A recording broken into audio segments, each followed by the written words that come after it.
मध्य प्रदेश राज्य विधिक सेवा प्राधिकरण जबलपुर के निर्देशानुसार एवं प्रधान जिला एवं सत्र न्यायाधीश के मार्गदर्शन में 10 मई को नेशनल लोक अदालत का आयोजन किया गया।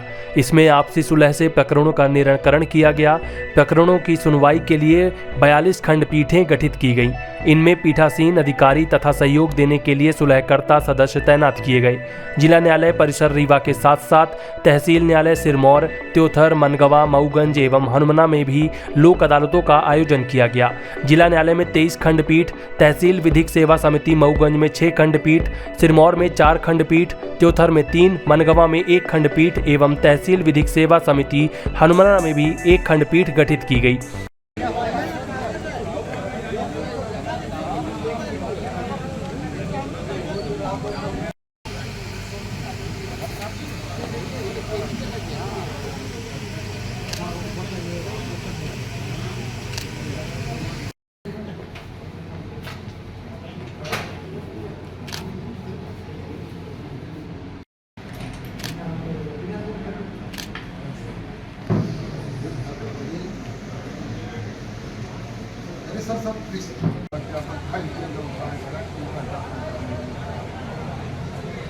खत्म कर लीजिए, अभी अच्छा मौका है।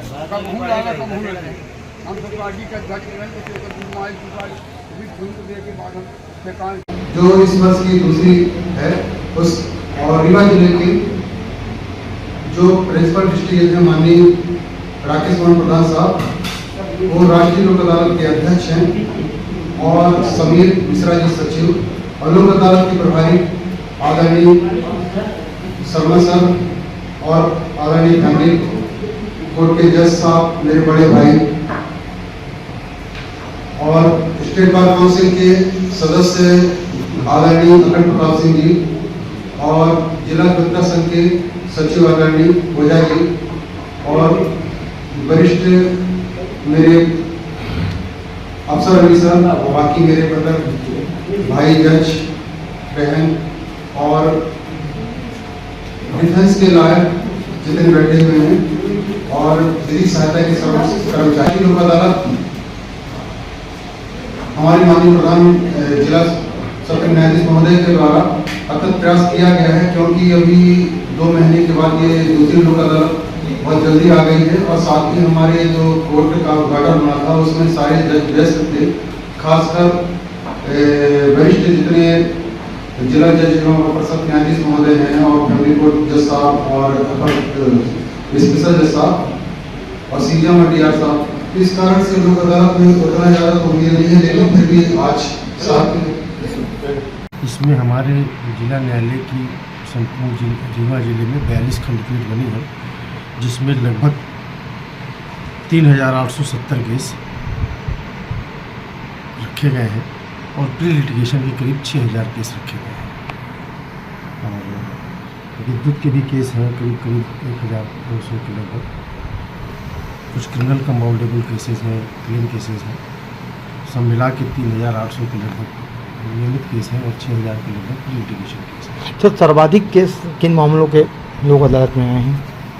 सर्वाधिक केस हमारे यहाँ विद्युत के रखे हुए जी, मानते हैं इसको कारण क्या है? सबसे बड़ी संख्या क्या है कि जैसे अगर लोक अदालत आप कर रहे हो तो पहले कम से कम 6 महीने की पहले लोक अदालत होती थी। तो उसमें क्या है कि लोगों को समय मिलता था पैसे इकट्ठा करने के लिए, और सम्मान जो भी कार्रवाई होती थी लोक अदालत की वो विधिवत होती थी प्लानिंग के तहत। अब हर 2 महीने में कर देते हैं। अब समस्या जा रही है कि जैसे हमने तलवाना दिया, 138 केस में बात कर रहे हैं चेक बाउंस के, हमने सम्मन दिया, तलवाना दिया, कोर्ट से सम्मन चला गया, लेकिन थाने में पड़ा हुआ है। अब थाने में सम्मन तामील हुआ कि नहीं हुआ है, ना कोई रिपोर्ट आती है।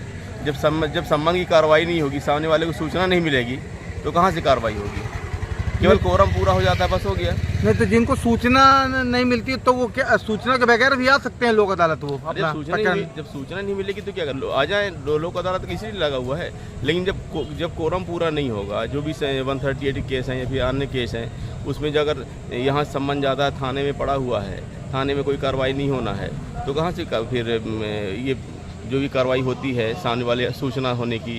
और फिर दूसरा क्या है, सामने वाला जो पैसे की व्यवस्था का हर 2 महीने में कहाँ से कर देगा?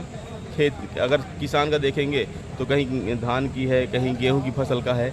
अब गर्मी है, गर्मी में शादियाँ का सीज़न चल रहा है, तो लोग अब शादी कराएं कि लोक अदालत।